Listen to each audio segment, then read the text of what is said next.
Hello, everyone. Welcome to today's webinar. My name is Carlo Ng. I am the Director of Legal Initiatives at the National Alliance for Safe Housing, or NASH for short. So just to give you a little bit of background, NASH provides technical assistance, training, and support to advocates across the country on housing and homelessness issues that impact domestic violence and sexual assault survivors. If you'd like more information about NASH or you'd like technical assistance support, you can visit our website at www.nashta.org, or you can go ahead and send me an email to my email address, which is knantg@nashta.org, and I can put that information in the, oh, and Jenny already did it. There's Jenny, so great. There's my email address in the chat box as well as NASH's website. I'm helping to moderate today's session. Your presenter today is Rachel Blake, who is Associate Director at Regional Housing Legal Services in Pennsylvania. Also with us is my colleague at NASH, Jenny Herget, who is our Operations and Communications Manager. Jenny makes sure that all the trains are in the station and everything runs smoothly with the technology. We are really excited about this webinar series on the Low-Income Housing Tax Credit Program. You'll hear throughout the webinar that we'll call the tax credit program LIHTC for short, so that we don't have to say the entire program name. It's been a dream idea that Rachel and I have had for a while now. Through the years, we've received a lot of questions from advocates about the tax credit program, from questions like, what is the LIHTC program, to what housing rights do survivors have in the LIHTC housing program, and how can we get more involved in terms of creating more affordable units for survivors. So we are excited to bring you the webinars and materials that will hopefully answer a lot of the questions that we've heard over the years. We've organized the webinar series in a way that highlights the various ways that you as advocates can get involved in the tax credit program, with the goal at the end of the day, of course, is helping survivors access and maintain safe and affordable housing in their communities. Today is the kickoff webinar. Rachel is going to introduce you to some of the basics about the LIHTC program, as well as highlight some of the different ways that you or your organization can engage more with the tax credit program. Our next webinar is on October 28th, and that webinar will focus on how local programs have formed partnerships to enhance survivors' access to tax credit units. So we'll be spotlighting a couple of domestic violence programs that have had successful partnerships to really make sure that survivors can access LIHTC units as well as develop new ones. On November 18th, we'll talk about survivors' housing protections in the tax credit housing program and focus on common challenges that come up, like evictions, admission denials, and emergency transfers. We'll end the series with a webinar on December 9th, which will focus on learning about how advocates can use a state-level process called the Qualified Allocation Plan process to influence policy so that tax credit units can be developed for survivors locally in their communities.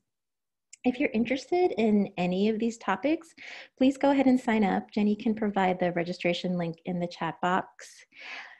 And just a reminder that this session is being recorded. The slides and the recording will be sent out to all the registrants 1 to 2 days after the webinar. If you have any questions during the webinar, please feel free to type them into the chat box.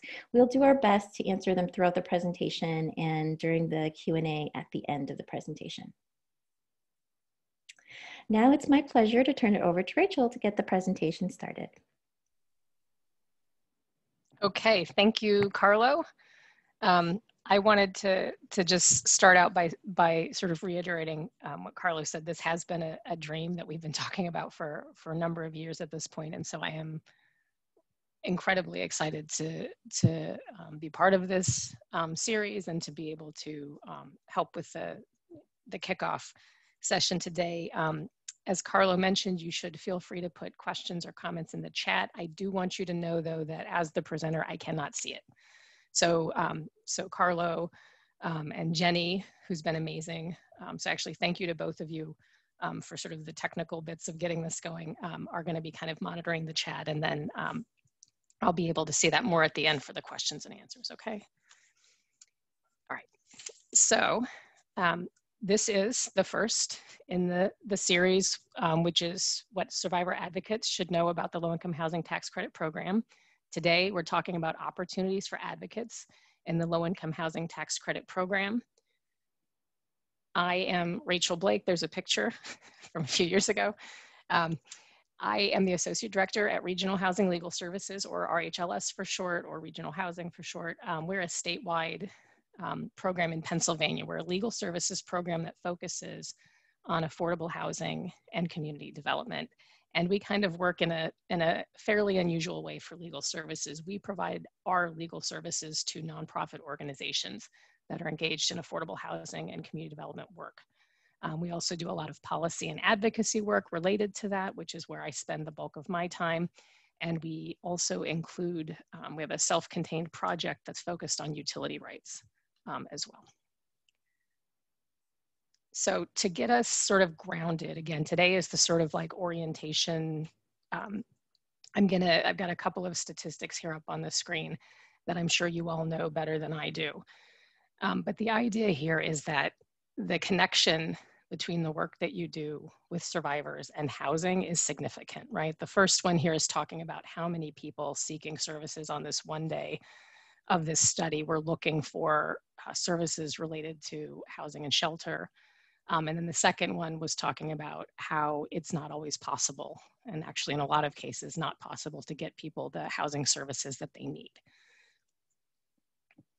So we think that LIHTC is an avenue for making those numbers a little bit better. So what I want to do to start is to talk about high-level housing choices for folks with diverse needs.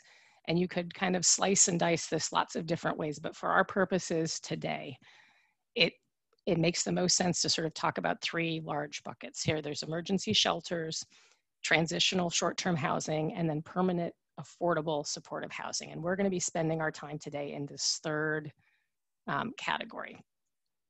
A few other sort of definitions and sort of orienting you to the space.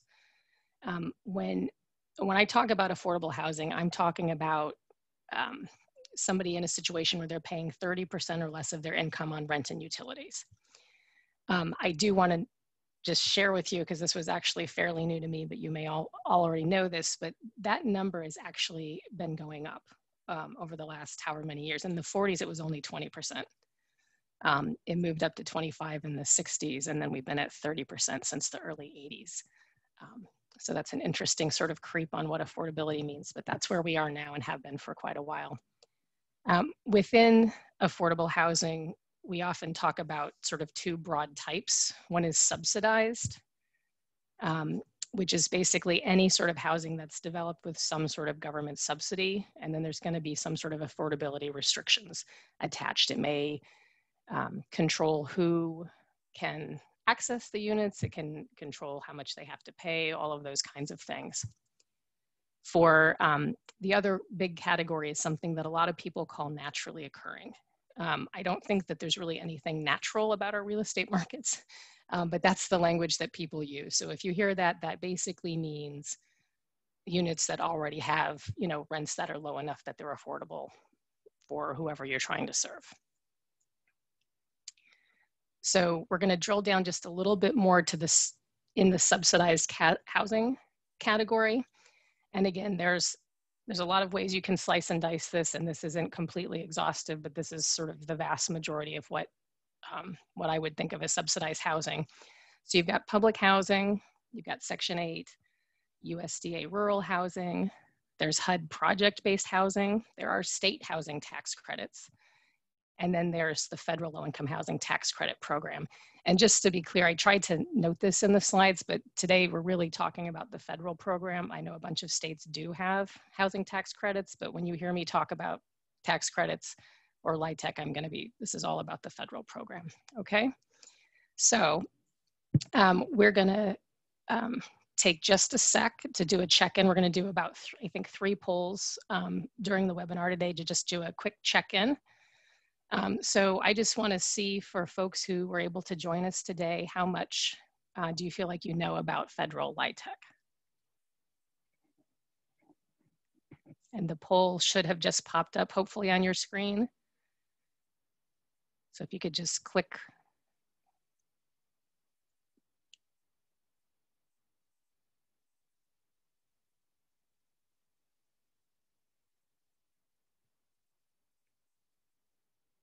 Okay.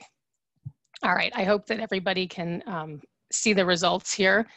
And this is actually, I think, probably about what we would have expected based on the sort of conversations. And this is, we mean me and Carlo, I think, what we've been expecting from the conversations that we've had. So for those of you who are on here who know a lot, I'm so glad that you're here. Hang in with us. If you see questions in the chat that you can respond to, I'd say feel free.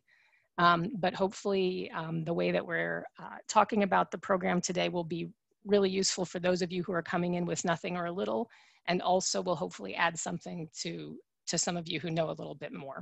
Okay, that's what we're shooting for. So before we go to LIHTC, I want to sort of ground us in what we probably all know, most of us know a lot more about. So the pictures on your screen are all pictures of public housing, different places across the country. And I want to talk for a minute about why people know about public housing so much more than they know about LIHTC, right? Because I found that to be the case kind of everywhere.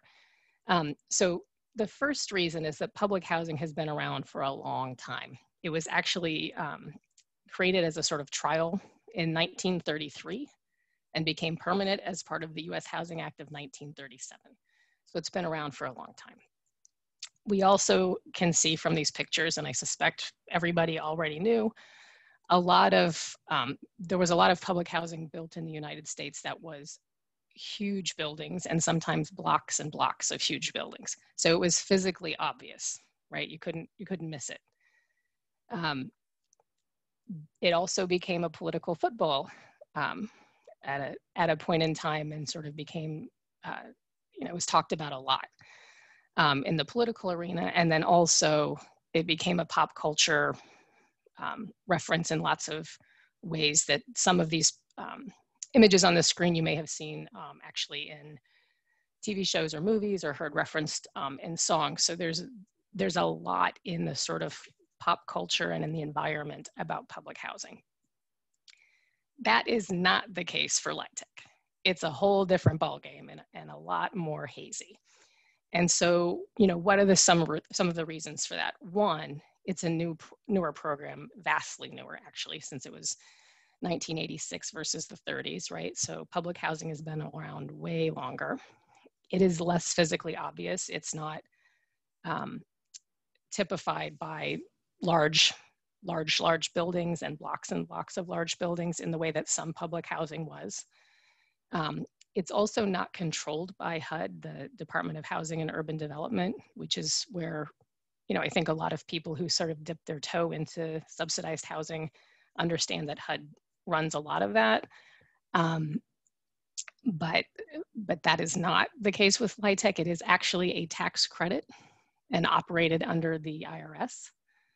And then the other thing is, it just hasn't, made it into, much of the sort of political or cultural discourse. There's not a lot of media coverage. If you see an article about LIHTC, at least if I do, I'm always like, wait, a reporter found out about LIHTC? It's kind of a surprise. The program was in a lot of ways a response to public housing and to the criticisms of public housing. It is a public-private partnership model, and has experienced a lot of bipartisan support over the years, in part because of how it's structured. The tax credit structure and the public-private partnership gives it some benefits that public housing never had.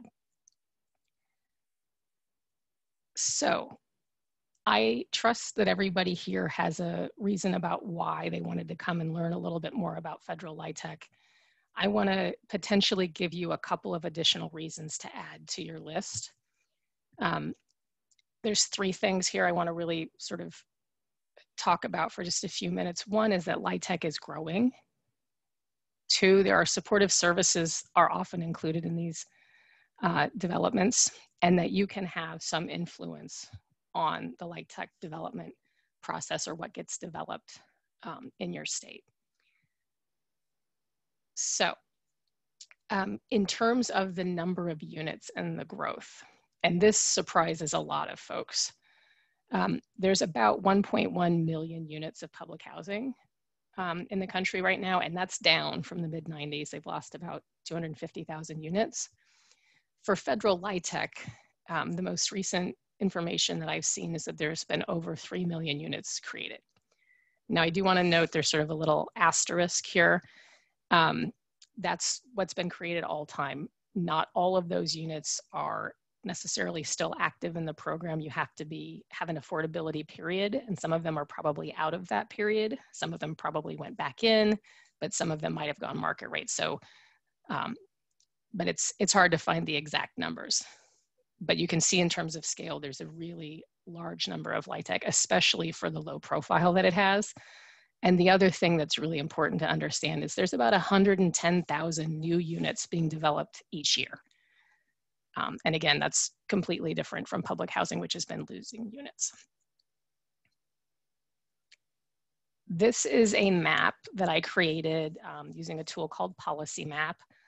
You'll see down at the bottom that there's a link.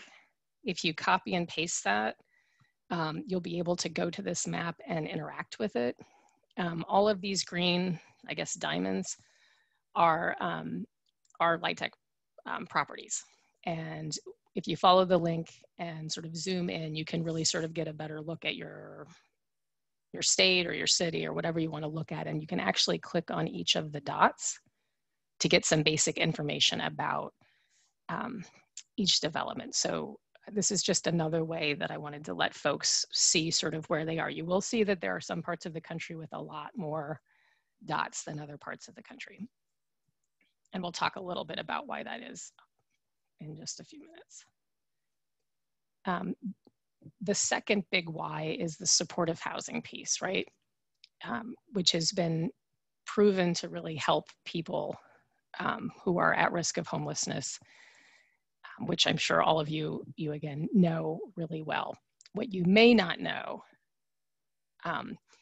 is that as of 2016, and this is from a report from the Corporation for Supportive Housing, all states and territories had some sort of incentive for supportive housing as part of their the federal LIHTC program. So every single state was doing something, or at least talking about doing something for LIHTC.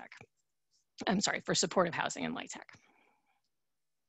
We did at Regional Housing, this was with the help of one of my colleagues, Vanessa Raymond Garcia, who's going to be joining us for the last webinar in the series. We did a quick look over the last couple of days through this sort of key document that Carlo mentioned, and we'll talk more about in just a minute, to see which states talked specifically about serving survivors as part of their supportive housing sort of framework. And so what you're seeing here is the dark blue are the states where we were able to find what we thought was a clear reference to supportive services for survivors in LIHTC in the most recent QAP. So this is where I'm expecting a bunch of people are going, wait, what? Like, so I'm going to stop and kind of back up a little bit, and we'll kind of go back through some of these key issues. I think the easiest way to do that is I'm going to share now an infographic that another one of my colleagues put together a few years ago to sort of explain the structure of a LIHTC deal. I don't think we need to know all of the squares for our purposes today, so I'm really going to focus on the top four, the top row. So this is the sort of dry how it works bit. Ready? So Rachel, this is Carlo. Yes. Sorry, Yeah. before we move on with your wonderful infographic, there have been a couple of questions that have come in. Okay, great. And so one of them had to do with the map with all the dots on it that tell us where the tax credit units are. Yep. Let me go back. Yeah, thanks. The question is Hawaii and Alaska on the map? When you follow the link, it will be, yes. And I'm sorry, when I did the screenshot, I didn't screenshot every state, so I apologize for that. Okay, great. So when folks go to the link, they can see all the It should absolutely be there, and yeah, because it shows the whole world and you can zoom in and out and all of that. And if you have issues whoever had that question, like I'll have my email at the end of this and you can feel free to contact me directly, but it should be fine. Yeah. Okay, great. And then there was a question so not all LIHTC has a supportive housing component, is that correct? That's right. In the way that we're talking about here, no, right? There's going to be, and this is going to be something that we'll get to a little bit more today and then in more detail probably later. But each state has something where they're encouraging supportive housing in the way that we're talking about here, right? But not every single unit is going to be like that. There are units that are, right? So like there are, the way that it often gets talked about, like in this housing side of the world, is that there are, you can have family LIHTC developments. So it's just focused on low-income families, right? Or elderly, like senior housing. And so it's focused on seniors, right? And so there might be some additional sort of services related basically to the income or maybe to the age, but sort of the more significant supportive housing that we're talking about here, like that's not going to be every project. Does that make sense? Yes. Okay. Makes sense. All right. And I think that's all the questions for now. Okay, that was actually helpful because I kept seeing that there were pop-ups. There were questions being asked, but like I said before, I can't see them, so I was a little curious. Okay, so let me go back to we're back to the infographic. Okay, so, and I mentioned this a little bit earlier, this is a tax credit program, right? That happens to make housing. It's not really a housing program. So the IRS allocates tax credits to each state based on population. So for those of you who were wondering about the empty, not empty, but the thinner sort of green dots on that map for a chunk of the sort of Midwest West area, I think a chunk of that is probably going to be related to population. I'm not going to say that explains everything, but I think that's probably some piece of it. So they allocate tax credits to each state based on population. Then the allocating agency adopts the Qualified Allocation Plan, or the QAP, or the QAP, which reflects the state's priorities for housing development. Then developers submit proposals to the allocating agency, and then the allocating agency awards tax credits to some developers in accordance with the priorities from the QAP. And again, there's a couple more steps on here.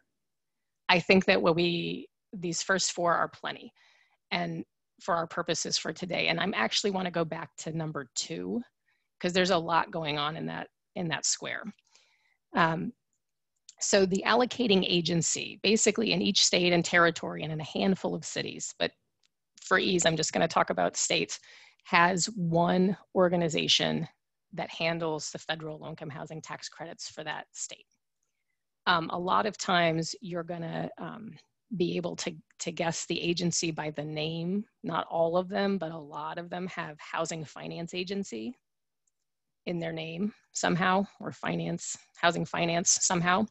So that's one sort of way to sort of figure out who's handling these things in your states. There's also a couple of places where you can find lists of the allocating agency for each state. And we're working on updating. We have this infographic on our website. We are in the process of updating it to have live links so that you can go right to those lists. So we'll share that when we have that available. So there's an agency in each state that kind of controls all of this. They adopt a qualified allocation plan, QAP, QAP. The main thing I want you to understand about that right now is it's effectively an RFP, right? It's a request for proposals. It says, hey, we have a certain amount of money to give. We want you to apply for this funding on, set some due dates. And then it's going to say, these are the minimum requirements, what you have to be able to even apply. And those requirements might talk about the developer and the developer team experience. It might talk about whether you already own the land you want to develop on, whether you already have zoning, like a whole bunch of technical, boring stuff. But there's all of that kind of stuff is going to be in there as kind of threshold requirements. Then there's also going to be a variety of ways that the states have discretion. There's just a few things required in these QAPs from the federal legislation.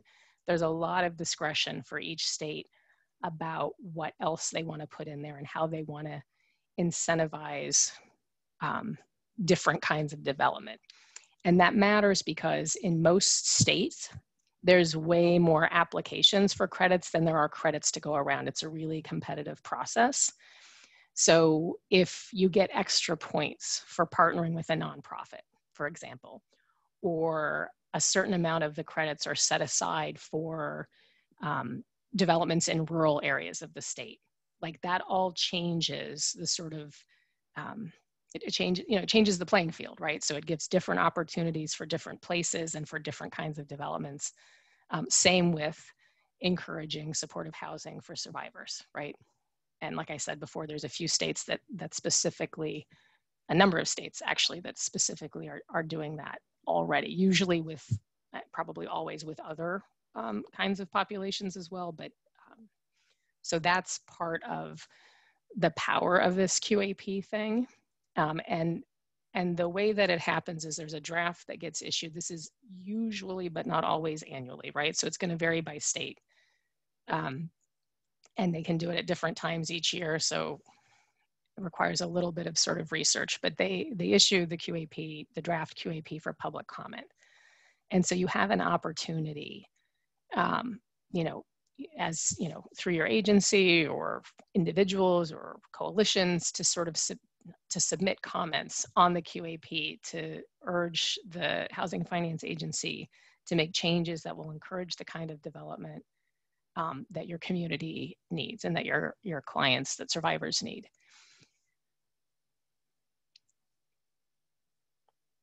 Okay, so we're gonna take another quick poll to check in. This is a little dive in on this. We're gonna kind of come back a few times to this stuff because we know that for folks who are new, this is kind of a whole new framework. But let's jump to our next poll question. And this is just, jumping back out of the weeds and asking, have you, through your work, tried to find or access subsidized units in the past? And there's a few sort of questions there, and yeah, you can select as many as apply. And Rachel, while we're waiting for folks to enter their answers, there was a question about where can we find submitted QAPs to comment on?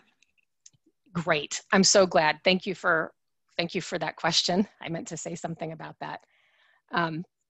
That's actually going to be also one of the links that we embed into the into that infographic. But what I can do too, I'm going to make myself a quick note now. What I will try to do when I finish presenting and quit sharing my screen so that I can see the chat box, I'll put a link in the chat box to a place where you can see that. You can look at your state housing finance agency, you can watch it, right? You can go check it.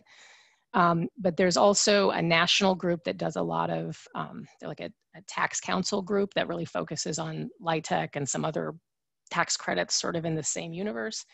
And they keep a sort of running a page every year of the draft QAPs and then the final adopted ones for all of the states and territories. So I will do my best to pop that link in the chat box when I can see it when I'm done presenting, okay?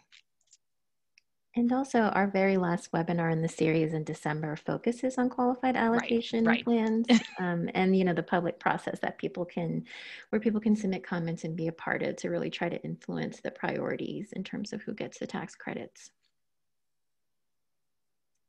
Right, yeah, we're gonna go into a lot more detail on that one in December, yeah. Okay, so thank you for filling out the poll questions. It looks like, kind of as we sort of talked about a little bit earlier, that most of the sort of exposure that folks have is tied to, there's more folks engaging with public housing than with LIHTC, but we do have some folks who've been trying to make referrals there using a list of properties. Okay, so I'm gonna just spend, I think we've got two quick slides here just to touch on this question about how do you find units. If that's something that you're trying to do. just to make sure that we've kind of addressed that for folks, and you can sort of put this in your tool belt starting today. So one thing that has definitely come up when I've talked to folks about this is that I've had people say that they think that you go to the public housing authority, right, or get on the public housing list, and that's actually not really going to help you. Like in some technical, it's technically true that some public housing authorities get LIHTC, but that's sort of a special case. Like really you're going to be looking sort of property by property, right? So that's a little bit irritating because it's property by property. The good news though is that there are new properties being developed, right? And so there is a potential, if you find out, you know, with some good notice, that you can help people at least at certain chunks of time, right? Bad news, other than the property by property piece, is that the lines can still be very long. And I should say, I know that some states, like I know I'm in Pennsylvania, there have been efforts in some places to try to make unified lists. And I saw some people in the survey referenced using some of those lists. So if you're lucky, you're in a place where it's a little bit better than sort of catch as catch can, but there is going to be some legwork on some of this stuff. And we have some ideas about how to maybe make that a little bit less painful. And one of those is really to start to think about where it's possible to build some relationships with the developers and with the housing finance agencies. This, you know, the LIHTC world is pretty insular, I think. Like it's a lot of the same kinds of folks, or the same folks, you know, building and operating developments, right? At least in our state, there's a lot of repeat players, right? And so if you're able to form relationships with people who are doing this development near where you are, then that could be a sort of way in, either for, you know, making sure that you know when new developments are coming open, or, you know, for, you know, ongoing turnover, for being able to help your clients access the properties. Just a couple, again, high-level words, but just because this is fairly different than what you might know from public housing, about eligibility. So there are income limits, and those are going to vary by location. And there's also some variance inside the LIHTC property, but again, we're not going to try to go too much into the weeds. The thing I want you to know, though, is that you can have income go up after admission, and it doesn't cause you the kind of difficulty it might cause you in some other kinds of subsidized housing. Federal LIHTC cannot discriminate against Section 8 voucher holders, which is definitely a problem in a lot of places in other kinds of housing, and there are no immigration status requirements. So now I'm going to just do a half-second pause. Carlo, I saw other things flash before I pivot to this next piece. Do we need to address anything? There's a question about what does it mean there are no immigration status requirements? So there's no requirement to be a citizen, I think that's the, and Carlo, you may know this may be more your space than mine. But... So in terms of immigration status requirements, for a lot of HUD programs, for example, and there's some housing programs that are offered by rural development where you have to be either a US citizen or national, or be a quote unquote have eligible immigration status in order to qualify for that particular kind of housing assistance. And the list of eligible immigration categories is actually very short, and it's very exclusive. And so you have to, have a green card, or you have to be a particular kind of immigrant.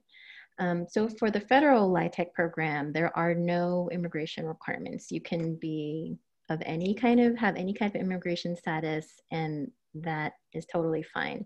Where it gets tricky is when the LIHTC program, in order to be truly deeply affordable to many poor and low-income families, additional layers of financing have to be used. Because in a lot of places, just having the LIHTC credits used doesn't actually make the units deeply affordable. So you'll see developers and landlords use other sources of funding, like Section 8, for example, like project-based Section 8. Rachel mentioned Section 8 vouchers, so that again, you can have additional subsidies coming in that would essentially lower the amount of rent that the family pays. The only thing is that with these additional layers, some of these programs, like any of the Section 8 programs offered by HUD, have immigration status requirements. So those status requirements are triggered, and then that means any unit that has those subsidy layers would also have immigration status requirements. So it's tricky. Rachel also mentioned that there are some state housing finance tax credits too, state housing tax credit programs. And sometimes those tax credit programs may have immigration status requirements, and some units might have both. They might have federal and state. So you have to be really careful in terms of looking at what layers of subsidies you're dealing with for a particular unit or set of units. Thank you, Carlo. There's another question, Okay. has to do with ITIN numbers instead of a social security number. So can they use an ITIN number in place of a social security number? I have to look into that. I think that I have to look into that, right? I don't want to say something incorrect. So let me get back to, I'll get back to this person, and whenever I get an answer and I can confirm that that answer is right, I'll send the question and answer to everyone who attended today. Thank you, Carlo. And actually those last two questions are actually perfect for reminding me about one other issue that I probably should have put on that, put up on the slide earlier about why people don't necessarily know a ton about LIHTC. It is complicated. I mean, that is the truth, that if you sort of start digging in, there's a lot going on. It's a very complicated program. And like Carlo said, there are usually going to be other kinds of financing involved. So it can get complicated quick. Today, we're trying to stay relatively high level because there really are ways to engage and to influence without having to get all the way in the weeds, right? So that's what we're trying to sort of help. Not that, I mean, the questions that were asked were great and should be answered, but I'm just saying for those of you who are like, whoa, what? Just hang on with us, because you don't have to get all the way into the weeds to figure out how to engage here. And actually, that's the next sort of slide that I wanted to just talk about. And we've talked a little bit about this, but this is the sort of in fits and starts. So this is the sort of overall, like, these are the big categories of ways that we think that you can engage with the low-income housing tax credit program to improve access and outcomes for survivors. So the first question is this sort of access, like making sure that folks can find the available units. There's also, and Carlo mentioned this as one of the upcoming sessions, I think it was the November session, correct me if I'm wrong, but I think that's what we've got, is going to be talking a lot more about the tenant protections, which are really important and can be pretty useful when they're in effect. There's the question of engaging in advocacy for more affordable and supportive housing units, which we've talked about briefly. You can also get involved in actually developing the property, and developing a property or being a co-developer. These are all, and I want to be clear about this, like, none of this is incredibly easy, but it's also not impossible, right? There are definitely strategies, and you're going to have to figure out sort of which ones are going to be the most useful for you at, which point in time. And I know that my organization, and I know that NASH, want to, be resources for people as you sort of figure out how to engage. There's also the sort of partnership question, which is, I guess, that's the next webinar, is really focused on that at the end of October. That there's a lot of ways to, build relationships that can really help you out. Because like I said before, there are a lot of repeat players in most places. And building relationships with them can open up some opportunities. And then the last sort of idea on this slide is about services, that there are any number of ways to connect, to try to infuse the sort of LIHTC development environment in your state with more sort of attention to and focus on providing housing and services for survivors. So I wanted to flip back for just a second more to give you a little bit more about the sort of policy advocacy question, because that is a thing that could be a useful entry point for a lot of you. Again, this quick map that we put together from the most recent QAPs, with almost everything in LIHTC, you can kind of asterisk anything you say. There is another set of documents called the compliance manual that may have slightly different information in it. But for our purposes today, you can see that there's a bunch of states that do talk about, this was the map about including survivors in the sort of targeted populations for the supportive housing language in the QAP. So there's a bunch of states. That light green again is where we didn't obviously see survivors mentioned, which means that those states you could have an opportunity to try to make that change, for example. And we'll talk a lot more about how that could work and other ways that you could do it. We're also going to look more in depth at the implementation of the Violence Against Women Act and how you can get engaged with that in LIHTC through policy advocacy. That's the work that Carlo and I have been doing together for a couple of years. But just to give you a little bit more on this sort of policy advocacy thing, because I do think it's a real possibility, hopefully for a number of you to consider, and because it's maybe the most,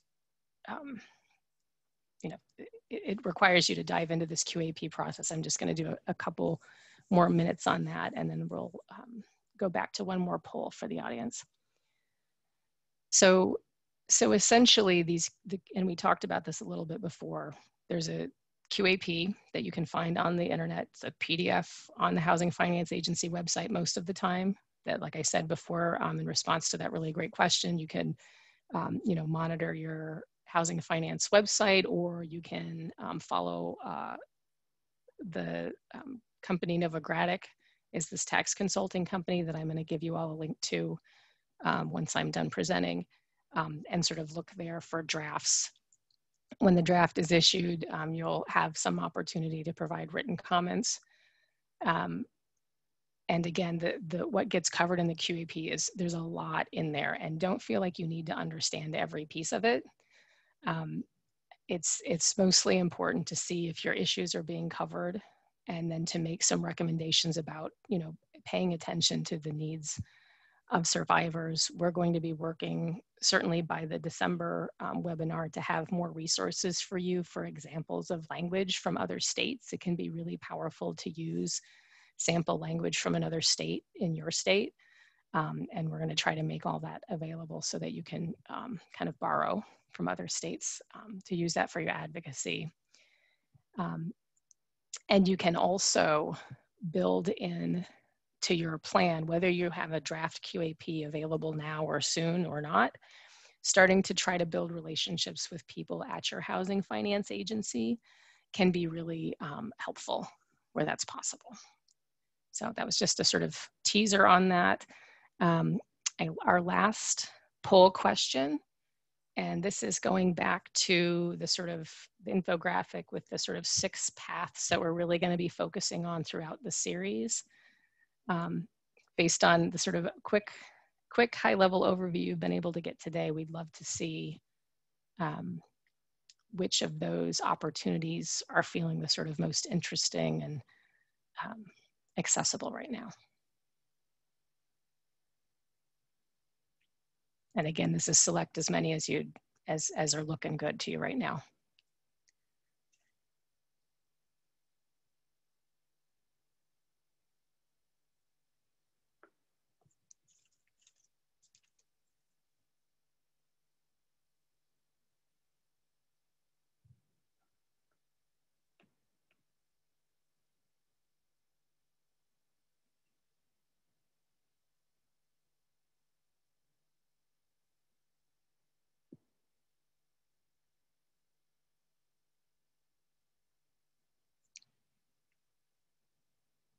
Okay, so I'm reading this at the same time with all of you, but it looks like there's a lot of interest about accessing units. So we covered that in a little bit, but it would be great to hear. You can put in the comments or you can email me and I'll show you my email address on the next slide, sort of how we can be more helpful in helping folks figure out how to access units, because we definitely want to try to help where we can there. We wish there was some unified, clear, easy list. That doesn't exist, but we think there are ways to sort of make a little bit more inroads there. And then there's a lot of interest in the protections and the advocacy for getting more units developed, which is wonderful. We're going to spend a lot of time on those as well. I see the smallest one is the developer co-develop housing for survivors. I get it. This is it's a complicated program. Its development is its own complicated thing without even layering in LIHTC. But I would really encourage folks to come hear more about some of the programs that have done development or co-development, because it does happen, and it can be a really, I think, a really powerful way of sort of modeling how to provide housing and services that are really targeted to survivors. So, so I would just say, even if you're not sure that that's a thing you want to do, you want to come to that webinar and sort of listen, because it may also influence what you say as part of any advocacy that you take part in. So, okay, thank you. And with that, I really sincerely want to offer up that we really do want to be helpful. I personally want to be helpful. I think that the connections, that making more connections between sort of my housing world and your survivor advocacy world is going to be really helpful for survivors. We want to open this up as much as we can so that you can come in and sort of make the program better, really. So my email is on there. Definitely email me. Just please understand, you know, COVID, kids schooling at home. Like I might not respond immediately, but if it takes me more than a couple of days, just ping me again. I'm totally fine with that. Our website is up there where some of those infographics are, and then I have the obligatory Twitter and Facebook. So with that, I think we're open to broader questions, and I'm going to stop sharing my screen. Thanks so much, Rachel. So we are in our Q&A session, and so folks have been really great about submitting their comments and questions that they have. So we do have some questions here, and if folks have more questions, please feel free to write them into the chat box. There is a general question, you know, when we say survivors, do we mean just domestic violence cases? What about commercial sexual exploitation or sex trafficking? Do they need to have a legal case? I'm happy to answer that, if you'd like, Rachel. Go for it, Carlo. Yeah, so when we're talking about survivors, we're talking about all kinds of survivors: sexual assault, human trafficking, other kinds of abuse that can happen to survivors. And so, you know, we're focusing on sort of these subcategories of survivors because, you know, NASH obviously focuses on these various groups, and the kinds of questions that we usually get are usually from advocates who work with those kinds of survivor groups. But in terms of the tips, advice, and the strategies that we're providing for everyone today, they really could be used in any context to advocate for any sort of marginalized groups of folks. And so when we say survivors today, it's really survivors of all kinds. And so it, you know, it covers everyone basically. There was a really interesting chain of conversation about, you know, this immigration status piece, which is not surprising because people have a lot of questions about immigration status requirements when it comes to tax credit properties. And there's a lot of confusion about it, not just among survivors or advocates, but also among housing providers. Because there are a lot of housing providers who think that because they receive a federal subsidy from the federal government, that means they have to collect some kind of official documentation that indicates that they have a particular immigration status. So, you know, whether that is a passport or a social security number, you know, they really think they need to provide that information. And sometimes, you know, I mentioned in the chat, you know, while Rachel was talking, that if we're talking about pure federal LIHTC units where there are no other subsidies, there should not be any kind of immigration status requirements. But sometimes as a local policy, the landlord, as part of, you know, just sort of them collecting information from applicants or tenants, they will require that everyone provide a social security number, regardless of whether that person is an adult or a child, or even if their local state housing finance agency has a policy that requires that, they just have that. And so depending on what kind of unit you're talking about and what the subsidies are, again, whether or not those subsidies are requiring certain immigration statuses, that might not be a legitimate way of actually getting the information they need from applicants in order for them to qualify for that unit. So I was actually hoping, if it's okay, there is one of the participants from Kansas is named Dung Kimball. Dung, I'm sorry to put you on the spot, but you mentioned some really interesting things in the chat about what you all are doing locally, a local partnership that you have where you have offer LIHTC units for survivors. And then you also mentioned that you don't refer families who are undocumented or have undocumented members to the LIHTC property. And so if Jenny can unmute you, it'd be great if you could just sort of tell us a little bit about what's going on in your community. Sure. Can you hear me okay? Yeah, we can. Welcome. So this is Yoon Kimball, and I'm actually the program director for Stepstone in Wichita, Kansas. About 4 years ago, we built a complex with Mennonite housing using low-income housing tax credits, and so we utilized MEG out of Topeka. But they built a 28-unit housing complex specifically for us and for survivors of domestic violence. So we are housed on the complex also, so all of the supportive services are in-house. So we have office space here, so we provide advocacy, support groups, therapeutic counseling, the whole bit. So they built us an office building basically on the complex with a big room for support groups, the whole bit. It's a secured site, so it's gated all around with lots of cameras on the property, those kinds of things. And it's actually built directly across from our admin offices. We maxed out the number of points, I guess you would say, for the tax credit property. So we got the tax credit property at a very, very low rate, basically, because we maxed out all the points, because you were talking earlier about, you know, if you partnered up, since they partnered up with the domestic violence program, they got points.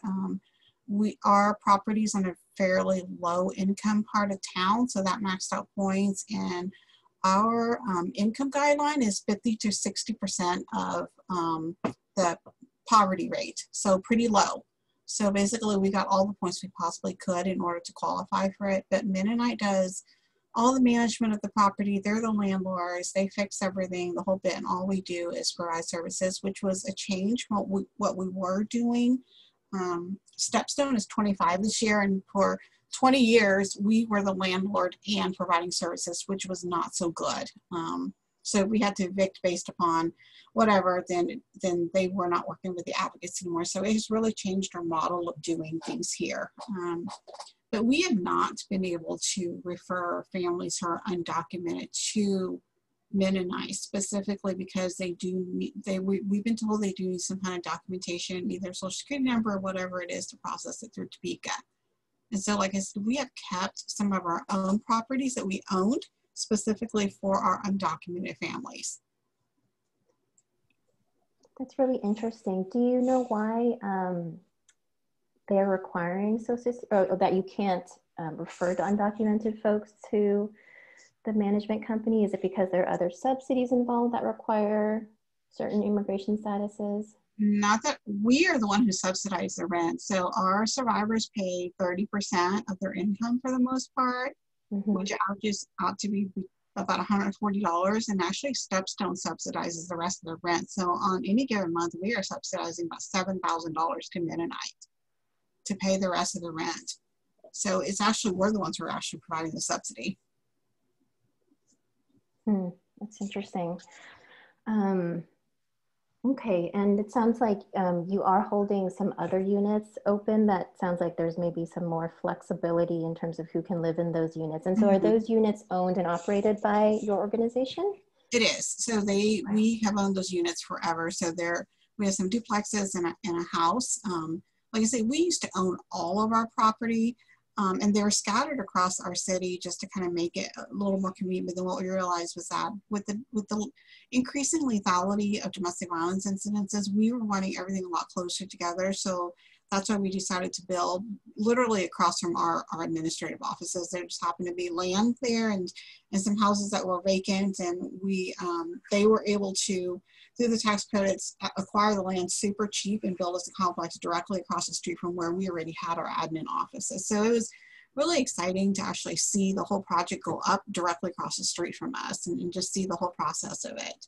Mm-hmm. Yes, definitely. Oh, and there's one clarifying question someone had. You mentioned 50 to 60% of the federal poverty level, or do you mean area median income? Area, I think it's area. Yeah, AMI. I think that's right. Yeah, 56 of AMI.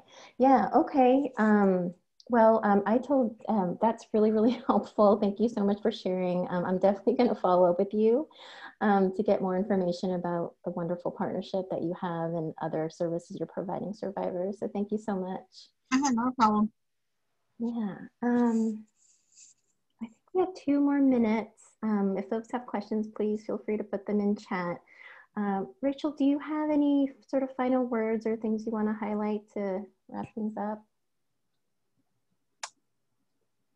I did remember to throw into the chat, and I hope everybody can see this now. I think it's through. I sent it just to panelists at first. The link to the allocating agency list from Novogradac, link to the QAP 2020 listing from Novogradac. And again, they've got it for years and years past, and they show sort of drafts and finals and all of that there. I don't know how fast they are. Like, I've never checked that. So I'd still say you'd want to sort of check with your, your agency website, or give them a call, or both. And then I also just threw in an additional link, which is to NCSHA, which is sort of, they're basically like a trade group sort of for the housing finance agencies, and they have their own listing of members, but they also, they could be a useful resource for you too, especially if you're thinking about doing some of the advocacy work, because they sometimes put out things like best practices, and they've got a report here about, the rent challenges that are facing so many people right now. So, so other than that, I would just say I'm so excited that there were so many people who are interested in learning more about LIHTC. And I think that we've got Carlos really put together, and Jenny will make sure we execute on a really wonderful series of webinars that are going to be really, really helpful. And I'll just reiterate again, and I'll pop this in the chat real quick, but you can definitely feel free to email me if you have follow-up questions. If you have ideas about other like infographics we could put together, or if you want like a short 2 or 3 minute video to explain how to use that map with the LIHTC units and kind of how to drill in, like anything like that, I'm happy to do. Just tell me what's helpful, okay? Great, and I'll put my email here again in case folks want to follow up, and Rachel put her email. Well, thank you everyone. We really appreciate all the active participation today, and thank you so much to Rachel and all the amazing information and resources she shared with us.